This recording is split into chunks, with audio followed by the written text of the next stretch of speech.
I'm on. All right, I've just spotted 3. That is amazing.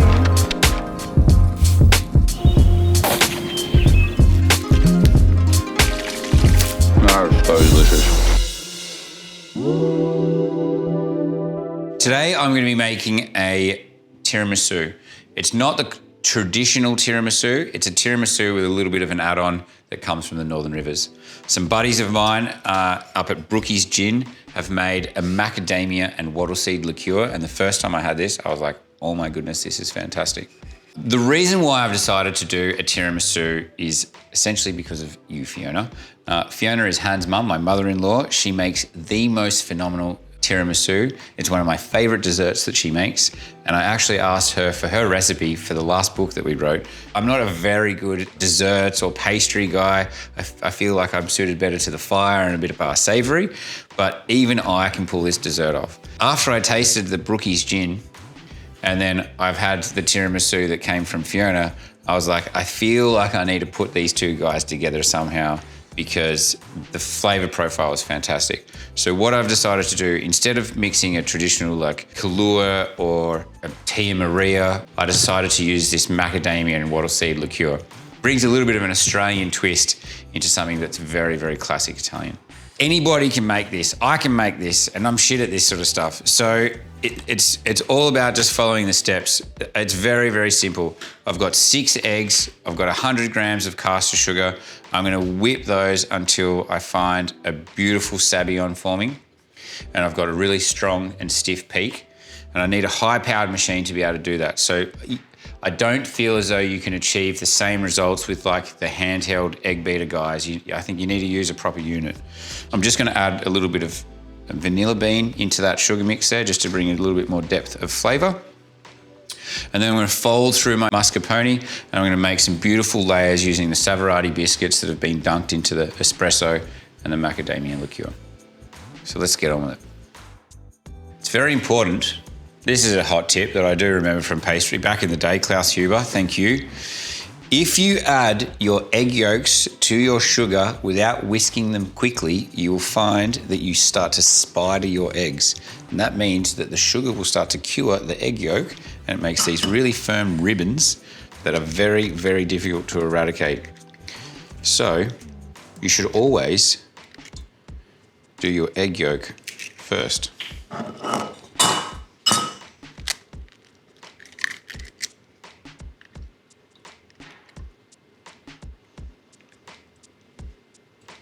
Next up is I'm going to take my vanilla bean and carefully cut that down the center.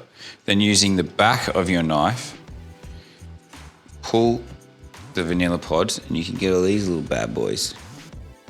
And then don't throw this vanilla pod away because you can make some vanilla sugar with that. That still holds quite a lot of flavor. Make sure you get every little bit of that. Stuff's bloody tasty. I'm now just gonna add my caster sugar.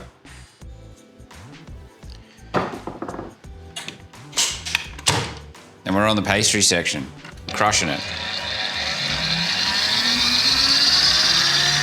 Full boil, have a cup of tea. I'm gonna let this sit in here for about 10 minutes. So I'm really, really gonna develop a lot of texture here. I want this sabayon to be really expanded and whipped up. That's gonna double in size. If you don't whip this properly, your tiramisu will not have any aeration. It won't be fluffy at all. It'll be just really, really dense. So the mascarpone obviously is really dense.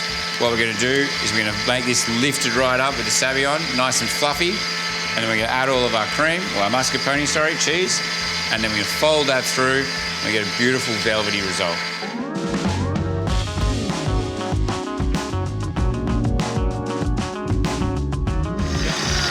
All right, so I like how that is looking now, but there is a few more stages to go. What I'm gonna do now is I'm gonna swap over from my whisk attachment to a paddle attachment. That's gonna allow me to whip it a touch more, and it's also gonna get me ready for the next bit, which is adding my mascarpone.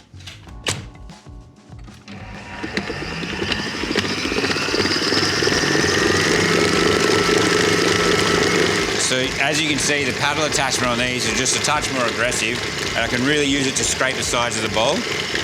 But it means also that like I can get my mixture to be a thicker mixture without bending or breaking my whisk attachment. It's perfect for this sort of work. Righto, that's enough of that. So, I'm gonna whack a bit of this gear in here.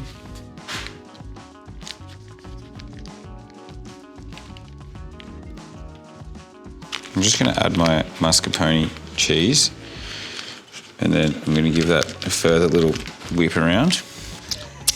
Oh, so yum. I'm just going to whisk this up until I see it nicely combined.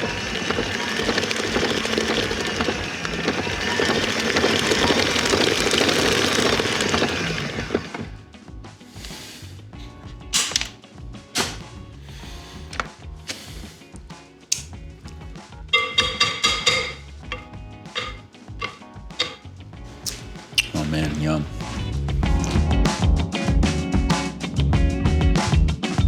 So the next step in the process here is to give our bowl a bit of a clean. I'm going to use half the egg whites that I've got here. I'm going to whisk those into a really nice stiff beat. I'm just giving them a little bit of a sprinkling of some caster sugar just to help them stabilize out.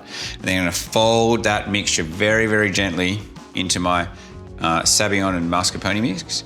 And then it's time to lay up our Savoiardi. Just going to add approximately half of the egg whites that we have. Just remember, they're going to like triple in size. So we're back on the whisk. Full noise. And then while that's happening, a tablespoon of sugar.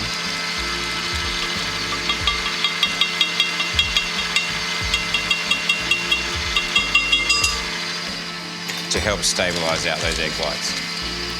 So while that's all going on, I'm just gonna undo some of the packaging for our Savoiardi biscuits. Well, that looks delicious, eh? All right, here we go. Don't take it too far because you'll bugger it up. But this is basically what we're looking for. So we want a nice stiff peak, so that's holding its own shape there. I've almost taken it too far, so I need to be careful, but I'm also going to be incorporating it into this mixture here. And just fold that through with your rubber econome.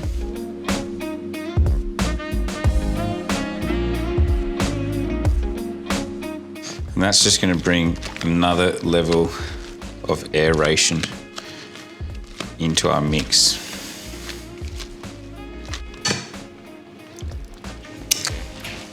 Tastes really yummy. So the next step in this is to mix our coffee and our liqueur together. I'm just using a nice shallow dish here that I can re-top with a bit of coffee if I need to.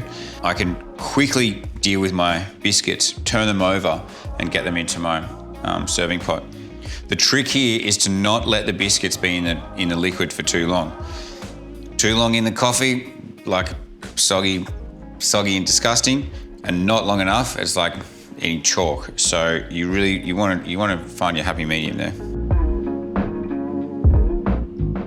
Now, it says a couple of tablespoons.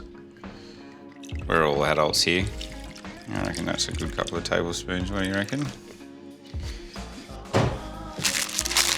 So the trick here is to get yourself organised. If you're piss farting around and organising your biscuits, you're going to make a mess of it. Battle station's ready. Get myself organised. Neat. Okay, I'm just going to start adding my biscuits. I'm just going to deal with them one at a time. I don't want to get too carried away here. And I'm just getting them in my coffee solution, turning them over. You know, I'm just going to start getting a bit cocky. I reckon I can do 2. But I just don't want to go, too much, too long. Shouldn't go too crazy.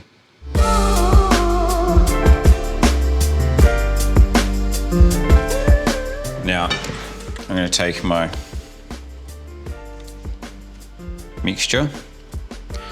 Now, roughly I'm going to be able to do 2 layers here. So I'll fill that in. I'm basically halving my mix. I'm going to use a really nice high quality cacao powder. And I'm just going to give that a little tap around. Next up, I'm taking a really dark, quite bitter chocolate.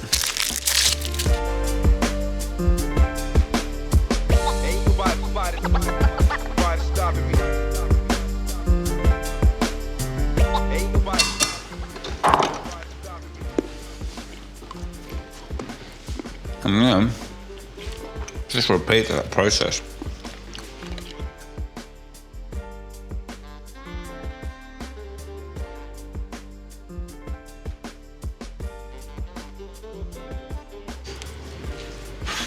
And then we're just going to use the remaining of our mixture.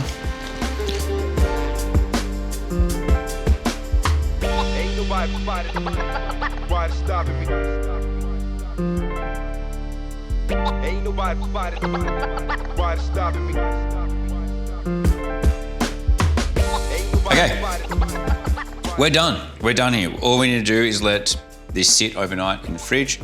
All of those flavors are going to start to meld together a little bit more. The mascarpone and Sauvignon mix will firm up, but not too firm. The Savoiardi biscuits will start to like soak up the rest of the liquid that's in this inside of there. And hopefully we get a really nice, beautiful textural tiramisu.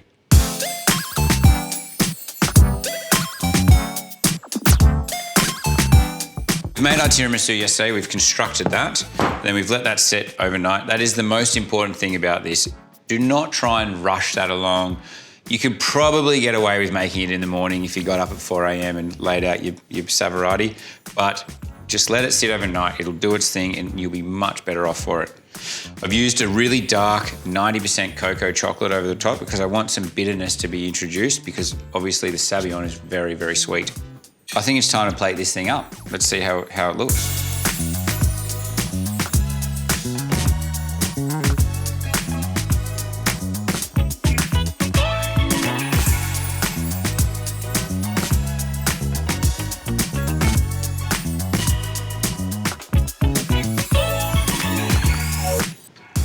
Like seriously, you guys, you're going to love that.